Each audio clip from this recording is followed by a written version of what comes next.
Podle médií jsem dezolát. Jasně, že mám rád nohavicu a chodím na baník.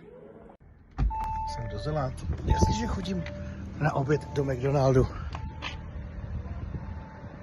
Ahoj, já jsem dezolátka a samozřejmě se cítím být ženou. Jsem takzvaný dezolát a jasně, že každý den myslím na to, jak nám Evropská unie například emisními povolenkami uměle několikanásobně zdražila energie. A jasně, že se mi v lednici chladí několik mrtvol kuřat.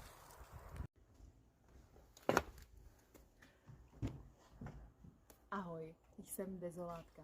A jasně, že jsem včera souložila se svým mužem bez předchozí smlouvy.